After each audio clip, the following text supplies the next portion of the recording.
Coming up next on The VO Life, it's Christi Bowen. And then they said, okay, we have a new client and we have a new project for you. I'm like, okay, great.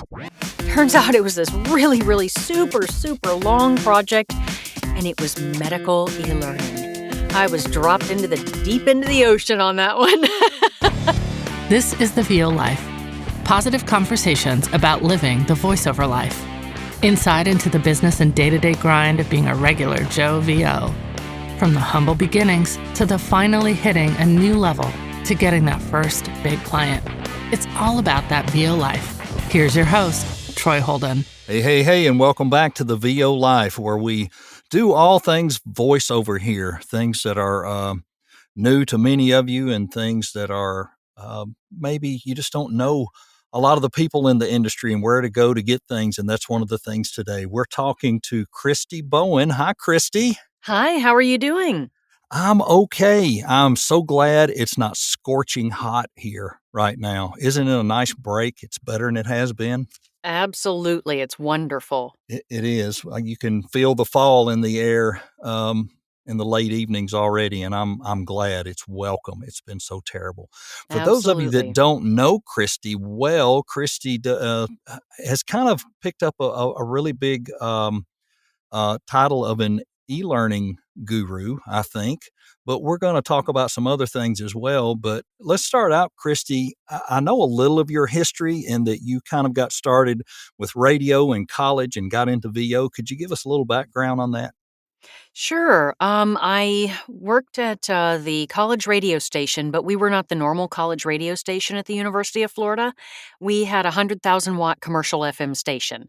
It was AOR, album-oriented rock at the time, and we had a production department that produced a lot of the local commercials. So we had salespeople. We had what we called adults because they were not students, and they were, probably in their 20s, 30s, and 40s, and all of us young kids, that were students there. So the adults would go sell time to local spots and to local companies and things, and then they would come back and have production orders, and we would write, produce, and voice the commercials. And I liked doing that so much better than DJing. I thought I wanted to be a DJ, and I ended up just really not liking it. I did it on weekends, but I really liked being in the production department instead and recording and, writing the spots and everything. And it was fun. Mm-hmm. So that kind of is what led me into voiceover. That's neat. That's very neat. Had I stayed on path as a young person, it could have been similar. I went to Middle Tennessee State in a mass comm program, and I found out really quickly what DJs made, and I said, I think I'll switch to business. Absolutely. I was just amazed. I thought I had the celebrity thing with it. Well, they're only on the air for 4 hours. They only work 4 hours a day, and they're famous. And of course, when you're 18, 19, it looks that way. And it was different back then. But that's a neat story. Anybody that's come out of radio and stuff like that, I have a fascination with. I know we have a mutual friend here in Nashville, Kevin Kilpatrick, who's got the radio background and is definitely doing well in voiceover. Absolutely. So why Nashville? How did you end up here? I ended up here. My mother is from East Tennessee, and she had moved to Nashville while I was in college. And I did an internship here in town with what was Viacom Cable before it was bought out by Comcast. And once I graduated, I got a job there in their production department. So I was doing the same thing I was doing at the radio station. I just added the video component to it. So we were still going out and shooting. We were filming, and then I was recording the voiceovers for the local commercials. The TV commercials that were airing. And so I just kind of added an extra element of video to to the commercial thing I had been doing. And so that's what led me to Nashville. And I had moved away for a while to North Carolina, working on some projects. And then I was temporarily in Los Angeles for a little while working on a feature film. And then I moved back to Tennessee, moved back to Nashville, and had gotten a job at a production company here in town and worked there for 12 years. And then when that contract was ending that we had with the Department of Defense, it was kind of time to figure out what to do next. And I had already started doing voiceovers at the time, on a side note, knowing that our contract was ending. I decided it was time to figure out my next step in life. And I kind of wanted to get out of the production phase of things because, 14-hour days were really long. And I also had just adopted my daughter, and, she was, a young child. And I was like, yeah, well, I'm not sure I really want to do long production days and everything. I'd like to, Mhm. go in mom mode. And so I thought voiceover would be a great thing to try to get back into, Mhm. doing Mhm. it randomly, all along, and just kind of it just took off, and so I started doing more voiceover, and literally the day my boss came in to tell me he was laying me off, or actually he was telling me that my last day would be November 30th, and this was sometime in September, so I had a long lead time. As he's telling me that, my computer was, giving little chimes that I was receiving emails. I received 3 voiceover jobs during the time he was telling me that I was going to be downsized. So it was like, one door closed and a window opened, and I flew through Exactly. it. Exactly. Here's your sign, as they say. Here's your Yes, sign. exactly. That was my sign. So it didn't start out with e-learning though, correct? No. Um, No, just did all sorts of things, although that came pretty quickly because I ended up, doing a lot of my own marketing. I was on a couple of the pay to play sites and that kind of thing, but I was doing a whole bunch of my own marketing. And one of the companies that I ended up marketing to, was a guy who actually owned a company in Tampa, Florida. And he was a fellow University of Florida alumni, and that's how I connected with him. And he did a lot of, training. He said he didn't really use the word e-learning. He did a lot of training because he said he used voiceover. And it took me about 6 months of chasing him, but he finally had a job for me. And it turned out it was a very long e-learning module, and it was fine. It was a nice, easy kind of thing, but Mhm. it was exciting, and I that got my feet wet. And then they said, "Okay, we have a new client, and we have a new project for you." I'm like, "Okay, great." Turns out it was this really, really super, super long project, and it was medical e-learning. Mm. I was Mm. dropped into the deep into the ocean on that one. Mm. But I kept getting work from them, and then it expanded because I had work to, show to people, and I had samples, and I started understanding how e-learning worked, and it just kind of went from there. Mhm. It just Mhm. kept building clients and getting more work from different entities and, different either companies or e-learning production companies. And so it just kind of kept spiraling. That's awesome. That's awesome. And with the change that we've seen over the past few years, I think companies are leaning more towards more and more of that type thing. They don't want to put Hmm. everybody in the room together. They like doing things electronically. And the thing I thought about being I came out of corporate management was we want to always deliver the message the same way every time. And when we're doing that live, whether as a HR person or a safety person or a plant manager, it's not going to be the same if you deliver it 5 times. There's going to be variables, you're going to forget things, but e-learning causes a big consistency, which is what a lot of these companies are looking for. Right, And exactly. Especially when it comes to HR stuff. You want to make sure you don't mhm, forget to tell somebody a particular piece of information that may affect how they are, oh gosh, what their benefits could be, or how they mhm. how they even sign up to get their paychecks. Exactly, exactly. Yeah, you remember a long time ago, they used to actually give you a paper paycheck and you had to go stand Yeah. in line at the bank and put it in the bank? That was my Ah, kids the look good at me old like I'm days. crazy when I tell them that. Why I do you even know. go to the bank? You do everything online. It's Exactly. funny. But, yeah, e-learning is a big thing, but you're still doing other stuff, I'm sure, and Yes. what's the fun stuff for you? For me, believe it or not, political commercials.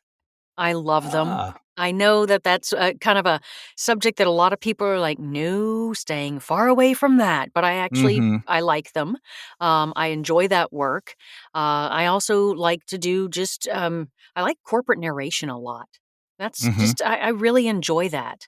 I enjoy telling the stories for different companies for different needs.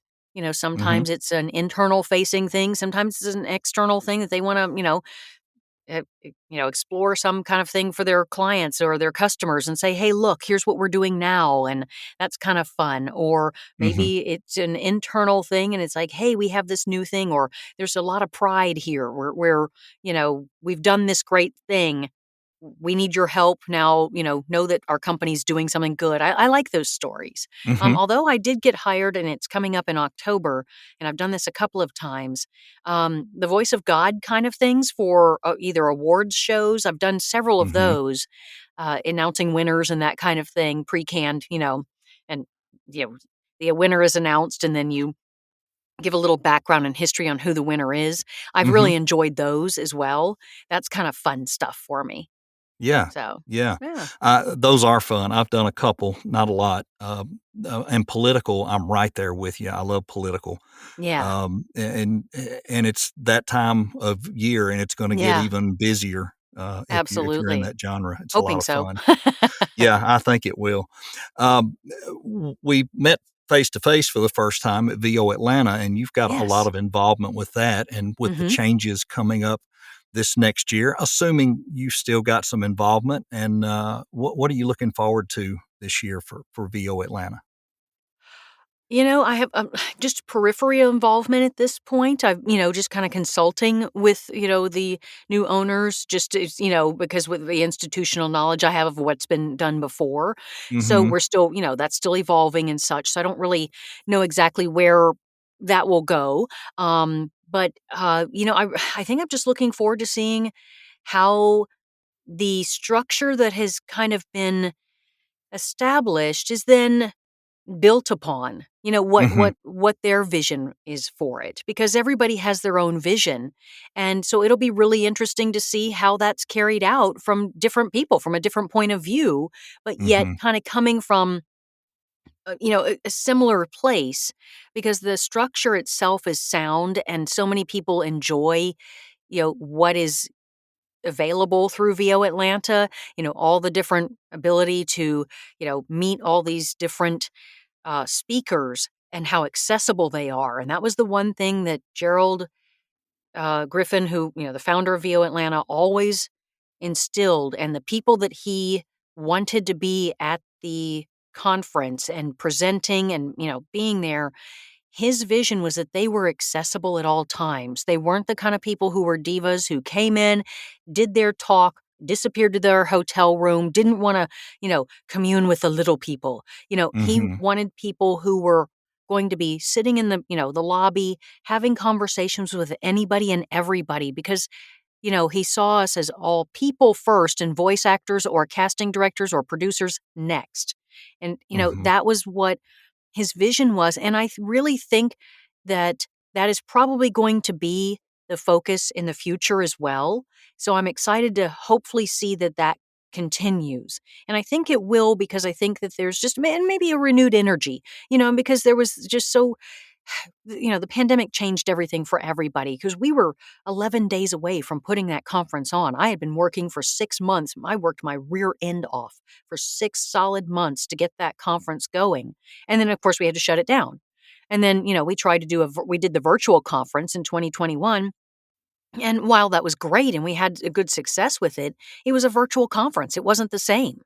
And, Right. and then the last one that happened was the last one, at least we thought it was. So there was a different take to it. There was just a different feeling as you're there until, like a couple of hours before it's all over. You find out that it's really not the last one. But the whole Right. weekend you're Right. there, you're in the mindset that it's over. So yeah, Yep. it's going to be a really interesting and wonderful um, kind of renewed refresh on it, I think.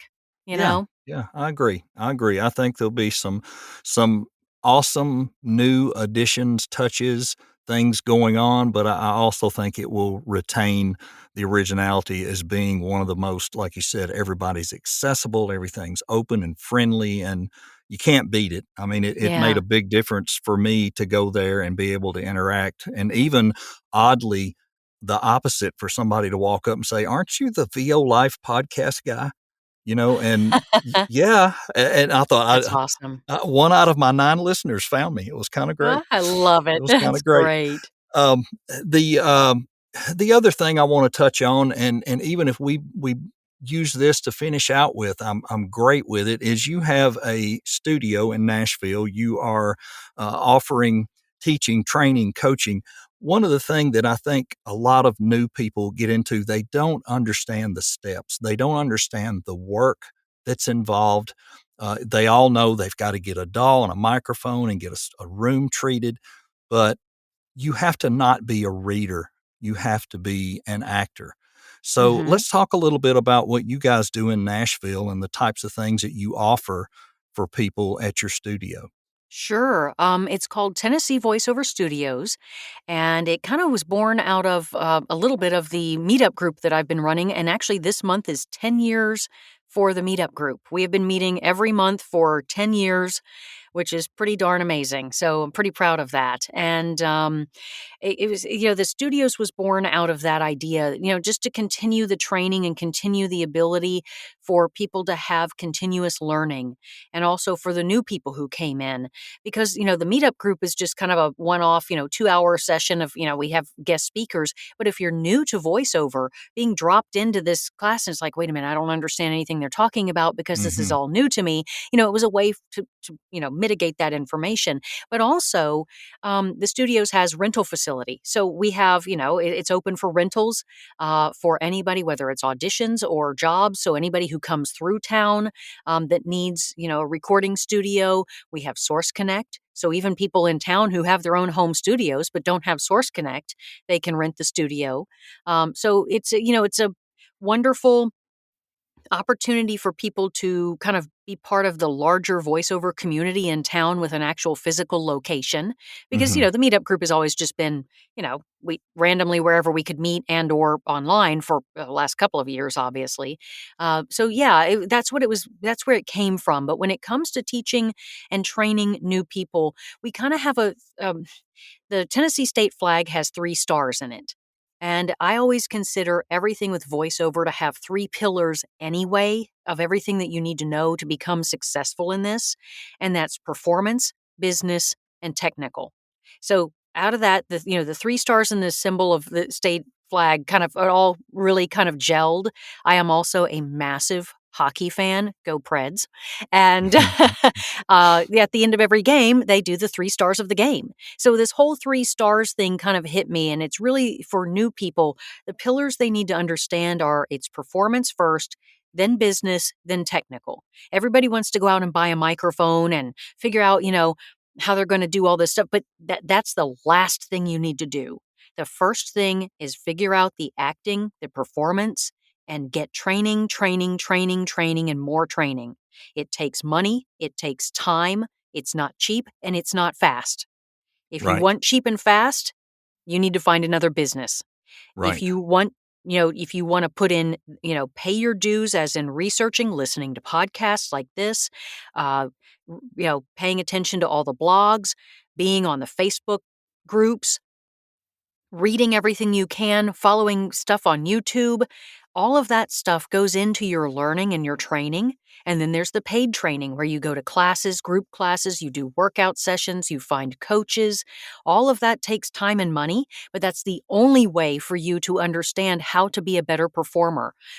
Taking improv classes, acting classes, if that's not something you've already had in your life, are very important. And then after you get all your training and you're working with a series of coaches or a coach that tells you, yeah, you are ready to get demos, that's the next step. So you start with all the training and all your investigation and your knowledge gathering, then you get demos. Kind of as you're in the demo process and as your coach tells you what your demo, that you're getting to be demo ready, that's when you can start doing the other stuff, figuring out a website, figuring out how to set up your business, figuring out, what equipment you want. Because until you get a demo or demos, you really can't do anything in this business. There's no reason to set up a profile in any of the pay to play sites. There's no reason to start marketing to people. There's no reason to have a website. That's like opening a restaurant and having no chef and no menu. It's like, Exactly right. or it's like saying, I'm going to be a chef. I've got these great knives. Yeah, but do you know how to use them? It's one of Mhm. those things that people always want to put the cart before the horse. And my best advice to new people is get training, training, training, and more training. Most people don't want to hear that. They want to see progress. They want to buy something. They want to get a demo right away. And it's like, but if you're not ready, it's a waste of your time and money. And it's Correct. not good for anyone. You waste your time and your money doing that if you're not a viable product that can be then, you know, put out there in the world. Your services will not be what they need to be, and people will not buy them. Mhm. So, And you want to have that training in place. Then, after you've gotten your training and your demos, you have to realize you're running a business. So you better be really good at, or know, or find people who are good at bookkeeping, good at marketing, good at, uh, doing all the things it takes to run a business, accounting, all that kind of stuff, because you are the person who's going to have to do all of that. Mhm. You have to do website design and or hire somebody, but you have to know what you want on your website. You have to know how to write about yourself, what qualities you have. You have to work on your marketing and branding. And all of that comes into play to be again, a viable business. And then, you have to know what your technical equipment is, what microphone's going to best suit your voice, um, getting a good, quiet space to record in, understanding how to edit, understanding how to use your equipment and use your recording software. There's so much help out there that's either free or very low cost to make all of this a very easy and a very overall inexpensive business to start up. I mean, Very true. if you're going to compare starting a franchise of any business versus getting into voiceover, even when I tell people you probably need 10 grand to start a voiceover business and they balk at that number, name me another business ever, anywhere, that you can start on 10 grand. Very true. Very, very true. There's no inventory, there's no this or that. Mm-mm. I compare it a little bit slightly to the real estate industry. And Mm-hmm. even some of the tools and things that we're talking about, you don't want a untrained realtor writing contracts for you and negotiating for you. You want someone, of course, that you have to be licensed and all anyway, but someone that's Right. gone through and learned and everything. Unfortunately, there's not a VO license, so that's not regulated. We can't Right. make people do that, but gosh darn it, we can sure influence them to train, train, train. And it's going to take, as you said, it takes a long time. This is not a get rich quick industry. Mm-mm. It sounds easy, and there are some people that will tell you it is that easy, and they will make Right. your demo the first 6 weeks you're in the business.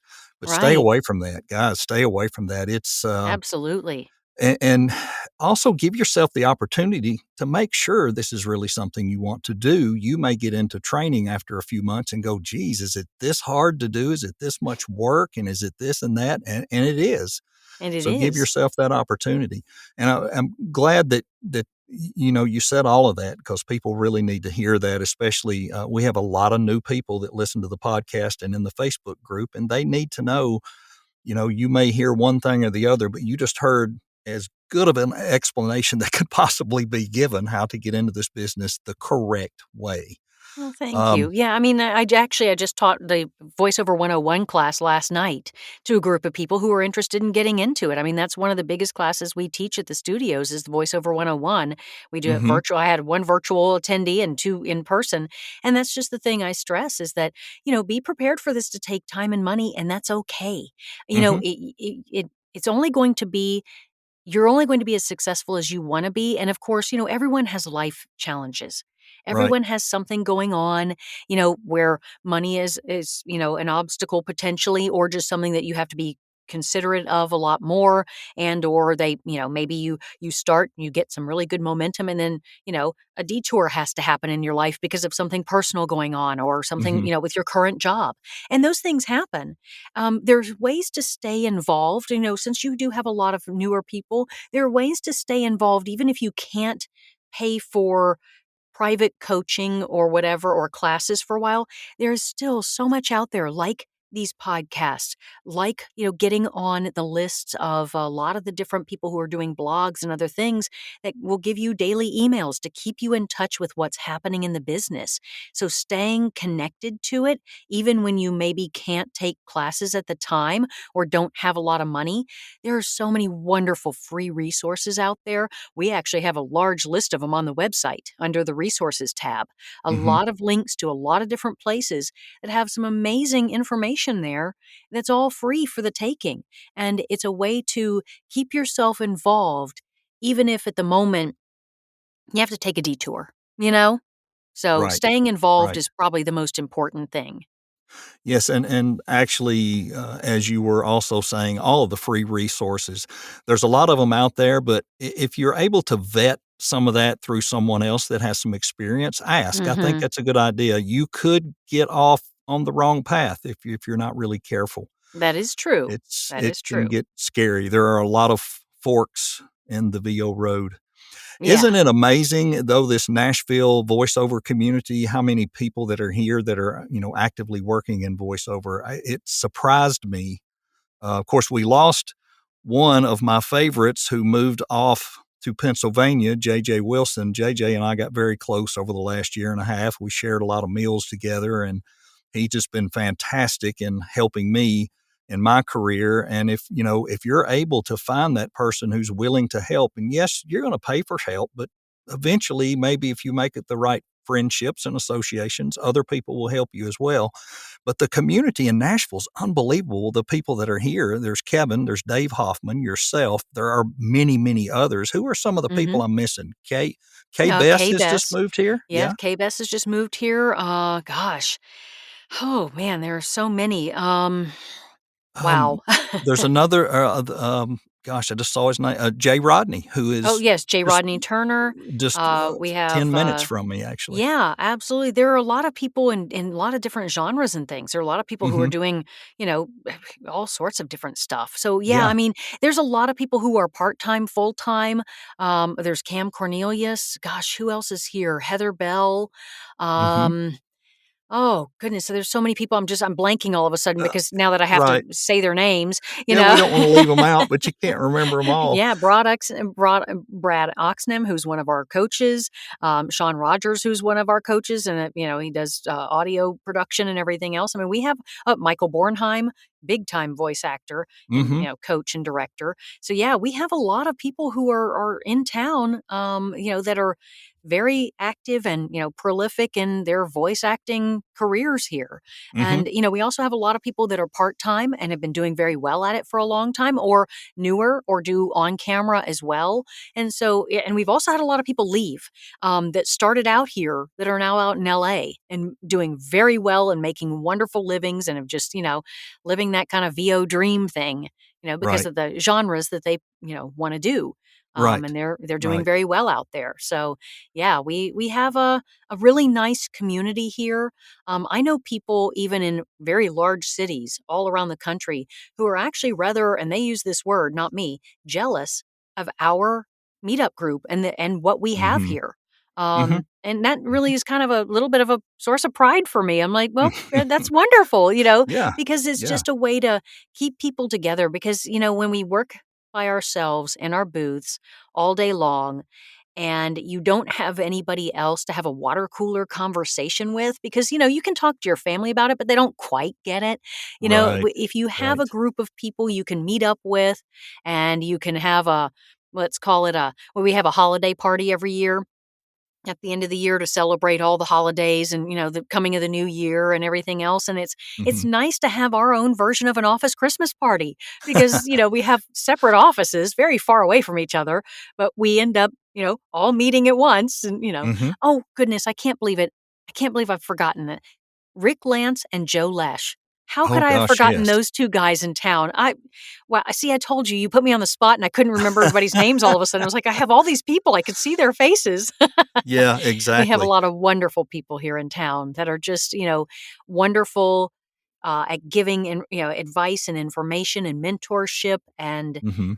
really being giving and open to new people in the business. And I hope Mhm. wherever your listeners live, they can find the people in their communities that have a similar thought process on sharing and being open. And I think that's one of the great things about the voiceover industry is that we do have a very open and sharing and caring community. A lot of people here in town that have come to our meetings in the past have come from the music industry because, we're here in Music City and they are so blown away every time. And every one of them says the exact same thing. Boy, you guys are really nice to each other and very open. It's not like that in the music industry. And Right. I find that Right. sad for the music industry, but great for us. Mhm. Yeah, Glad to hear it. absolutely. Absolutely. Wonderful, wonderful. Before we go, I want everyone to get all the information about Tennessee VO Studios and where they can find you online and all that. Because as you just said, virtual. If you're in the VO Life group and you're looking just to get started, you should attend one of these 101 classes virtually, no matter where you're at. And the other thing that you brought up too of having not just mentors, but peers that you can bounce things off of. You'll find that person somewhere that, you'll develop a closeness with, and you may be texting them all the time about this or that, and that does help. But let everybody know how to find what they need to find about Tennessee VoiceOver Studios. Absolutely. The website is tnvoiceoverstudios.com. And on there, there's a button that says training schedule that'll show you what classes we have, but it also just has a lot of information about us on there. There's a private coaching tab if you want to find out, have private coaching with any of our coaches. We also have lots of classes that are virtual. We have a special class coming up next week with Paul Cartwright about characters. So we will bring in special, coaches every now and then for different things. Coming up in February of next year, we have Andy Arndt, who's going to do a special audiobook class. So there's lots of other special classes that happen, as well as the ones that you see on the website that are, that we have all the time. And so we offer a lot of different things to people. We also have a resources tab there that I mentioned earlier. It's a great place to start to, look at all the different things that are out there that are free, or, information that is vetted and true and good from real people in this business who have your best interest at heart, to start out this, your journey in voiceover the right way with really good, real information that's solid, that is going to get you further in developing a real business. So That's that's how you awesome. find us. Very awesome. Very awesome. Christi, thanks for taking time out of your always busy schedule. I know we had to reorganize a little, but that's always okay. This is the VO life. That's what we do It all the is. I had time, a session, constantly. Yeah, which is good to say.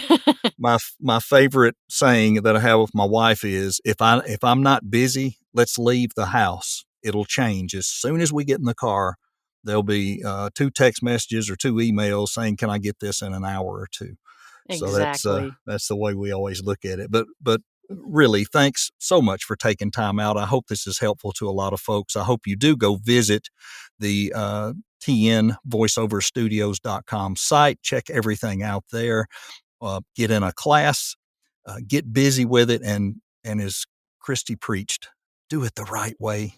Don't make all the same mistakes that some of us made on the front end, and learn backwards and wait too long. If this is a passion of yours and you really want to do it, this is a great place for you to get in, get started, learn some things, and make sure it's the way you want to go.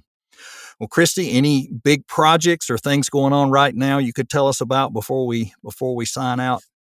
Oh, goodness, big projects. No, just kind of keeping on, hoping some more political work comes as the midterms are getting closer. But no, just, constant stuff at the studios. We are starting next week. We start our weekly workout schedule again. It's every 5 weeks. We have in person and we have virtual classes. And so we do a weekly workout. So that's kind of starting next week. But, just keeping, you know, moving forward with the studio and building that and getting students in there to start their journey off the right way. And yeah. Oh, and hockey season starting. Oh, yes, yes, yes. Yes, Had to throw that absolutely. in there. And even, college football and started, football. professionals right behind it, so we got all that going on, lots going on. Exactly. Well, we're Well, so proud that you're here in Nashville and close, and also proud that people can reach out other ways through the site. I think that's fantastic. I wanna wish you the best of luck, and I'm gonna come for a visit soon. I have not gotten down there yet to see things, but I wanna do that soon, and, hopefully before the weather gets cold again and I have to start wearing regular clothes. Well, you are welcome all the time. Just please wear pants. Absolutely. Absolutely. Thank Christi, you so much for having me. I really appreciate this. And I really do hope that if any of your listeners ever have any questions, please feel free to reach out to me. I enjoy mentoring people and helping them on their journey because this is just a wonderful, worthwhile business. And yeah, I thank you for the opportunity. You're quite welcome, and thanks for joining us. You've been listening to The VO Life with Troy Holden. Check back for more episodes each week and catch up on what you've missed also. This is for you, those just living that VO life. Thanks for listening and join us again.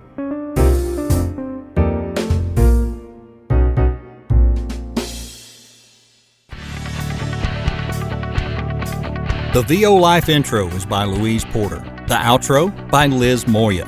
You can pick us up on Spotify, Amazon Music, Apple, and many other podcast carriers. Need to send me an email? Do it today. Troy@troyholdenvoices.com. Thanks for listening. The VO Life is brought to you by Zencastr. No, really. It's recorded on Zencastr. So it's truly brought to you by Zencastr.